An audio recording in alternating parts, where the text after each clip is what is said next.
Now then, people, and welcome back to the Just Joe football show. And it's the morning after the night before when Leeds United confirmed Premier League survival. Absolutely buzzing. Didn't sleep much. Just taking in all that content from all the content creators out there. Fan media is the one.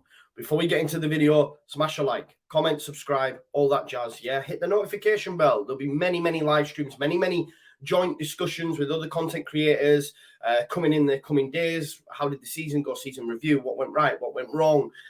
What can we look forward to? Transfer business. All this sort of stuff. But I'm going to be bringing back the Leeds lately. I'm going to be bringing you a daily news segment concerning Leeds United. And today's big news. Okay, Jesse stays. Jesse Marsh is going to stay at the football club. And it looks like Leeds have already set in motion the wheels in bringing in key personnel needed to bolster out this squad. Now, some of you might say, well, Jesse's staying. He never wasn't. Listen, I'd heard on the grapevine, had we stayed up or down, that potentially he may have moved on. You know, the club maybe expected a seamless transition of styles, and it hadn't, turned out to be the case. And then, we see Angus coming out and saying, oh, we knew 12 days wasn't enough. The club maybe thought we were going to get relegated. It felt like that. I know a lot of fans did as well. But you had to have belief. And we've stayed in the division. And almost instantaneous with us being confirmed, Andrea Razzani came out and gave us a news piece, in a sense. He made a public statement out on the Leeds United website. Check it out if you haven't seen it in full. But I'm going to run through some of the things he said. He said staying in the Premier League was our main objective this year, and we've managed to do it. We have obtained our top flight status, but this is not success, and this is not the improvement we wanted, and we need to improve further. He said, as a board, we will work hard with Jesse Marsh this summer. So he's not going anywhere. And for me, I have to accept that fact. Yeah, I have to come to terms with it. I'll let you into a little secret. I'm not Jesse's biggest fan. I'm not enjoying the stylistic version of football that he's given us. I think yesterday when personnel was changed and we went with a back five, was Joffrey injured? Wasn't he? But even still, he didn't need to change it structurally. There was other players on the bench he could have turned to instead of going to a back five. But that's by the by. It is what it is. That's what he's given us. Now, people say it's because it's not his squad. It's not his personnel. Okay, so now that we're being told he's staying, I have to get on board with it. I will try my best to get on board on it. And he has a summer. He has 2 months. He has 75 days, to be precise. 75 days and counting to create his squad, his vision. No holidays like it was before during the season. Get down to the main crux, the bare bones, and show us what you've got, Jesse. And he can only be judged on football games, right? And there's 75 days where there's no football games. The fact that he stayed in the division, it means, you know what? I can now get over Bielsa, if you like, because we haven't gone down. And I don't have that thing on my shoulder that says, had we not changed manager, we'd have stayed in the division. I don't have to blame the board for sacking him, although the board are not blameless, and we'll talk about that. Neither's Bielsa. But we can all move on now. Yeah, we can all move on now. And I'll try my best for you to not always compare, right? Because it's done now. 21-22's done.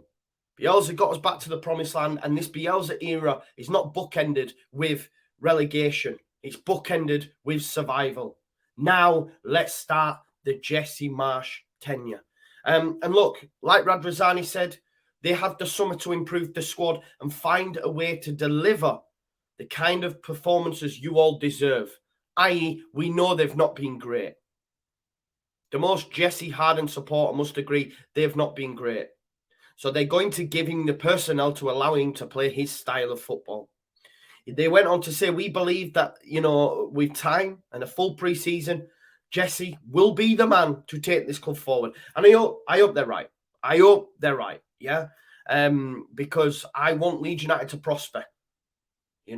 I don't ever want a manager to come in and regardless of what I think of him to do well. Obviously, every decision the club makes, I want to work out, and that's the same with Jesse. So hopefully, he'll prosper now. And Radrazani signed off with it, with his statement to say the hard work for the 2022-23 season is already underway. But what does that mean for Leeds United? Well, we believe and are told by many, many people in the media, Phil here, Fabrizio Romano, people over in the States, that the club have agreed a fee with RB Salzburg midfielder Brenden Aaronson. Of course, we've been working on that since January. We tried to get him signed in January, but it seems now the club have persisted with it. And as soon as Premier League survival was confirmed, that deal's already done. We're just waiting a matter of days. We're already seeing that Liverpool have signed Carvalho, for example. We're seeing the Aston Villa have made moves in midfield and buying Boubacar Kamara, who we were linked with previously. And Leeds aren't waiting about either. That's one thing we've always said about Leeds United. They wait too long. It's always on the final day under this regime. Well, it looks like they're acting quick and fast now. And it looks like a deal has been agreed for RB Salzburg midfielder Brenden Aaronson. And as I say, it's a transfer which always looked likely if Leeds United stayed up. And we understand that a £28 million deal is in place to sign Brenden Aaronson. I believe in January we bid 20 million. It wasn't about the money at that point. I don't think RB Salzburg just said, look, no, he's not going. He's not going. We need him. We have the Champions League. We're playing Bayern Munich, etc., etc.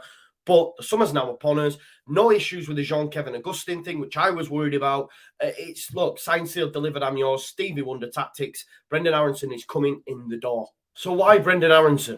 Well, in the American, they have identified clear shades of Matthias Klick. Yeah, Matthias Klick, coming to the end of his tenure at Leeds United, could be a midfielder that moves on or certainly taking a back step. But we definitely need that bridge between the midfield 4 and the number 10. And that's where we need that additional quality. You know, we tried to get Conor Gallagher previously. We now look, we're getting Brenden Aaronson in the door. He's young, he's 21. He turned 21 in October. He's an American international. What that does commercially for the football club as well. It looks like we're in the midst of an American takeover. We've got the 49ers, we've got Jesse, we've got Brenden Aaronson, and another American player that I'm going to be mentioning to you shortly.